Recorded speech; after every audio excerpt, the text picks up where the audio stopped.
तर आज आपण बनवणार आहोत एकदम सोप्या पद्धतीने महाराष्ट्रीयन आणि पिठलं। तर त्यासाठी आपण कोथिंबीर घेतलेली आहे, हिरवी मिरची आणि लसूण बारीक कुटून घेतलेला आहे आणि कट केलेला कांदा। त्यासाठी आपण मसाले घेतलेले आहेत, तेल कडलेलं आहे। आता आपण यामध्ये जिरे टाकून घेऊया। जिरे टाकलेले आहेत आपण या तेलामध्ये। यानंतर आपण यामध्ये बारीक कुटलेला लसूण टाकून घ्यायचा आहे। याला चांगले एकदम मिक्स करायचं आहे। त्यानंतर हिरवी मिरची तुम्ही तुमच्या चवीनुसार टाकू शकता।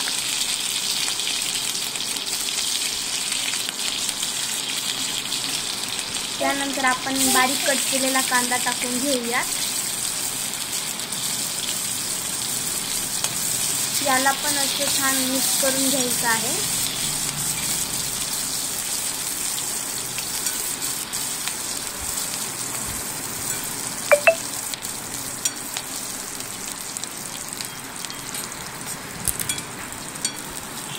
कांदा असा लालसर होईपर्यंत याला असं सोडून द्यायचं आहे।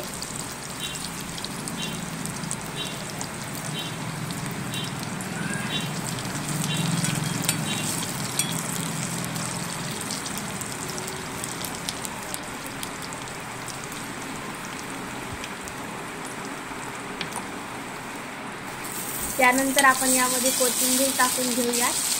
याला चांगलं मिक्स करायचं आहे।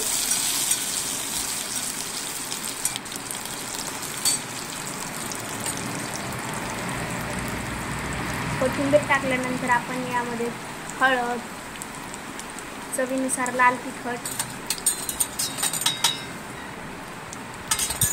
टाकून घेऊया।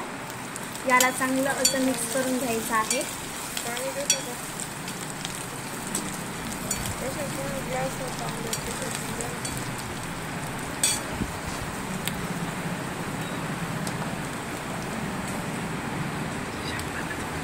त्यानंतर याच्यामध्ये शेंगदाण्याचा कुट्टा टाकायचा आहे।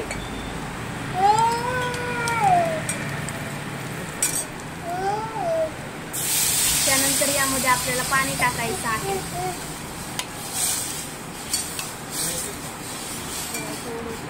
या पाण्याला असंच गरम होईपर्यंत ठेवून द्यायचं आहे।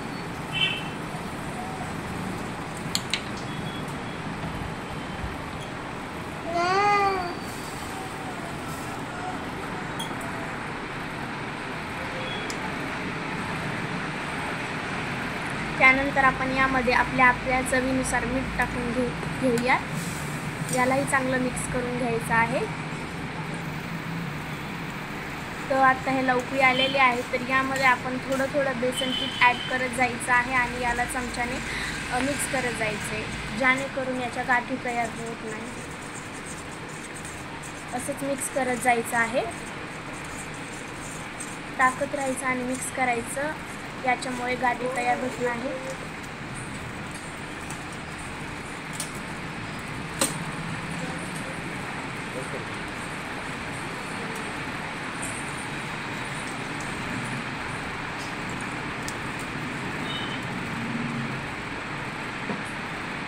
आता आपलं महाराष्ट्रीयन पद्धतीमध्ये बेसन रेडी आहे।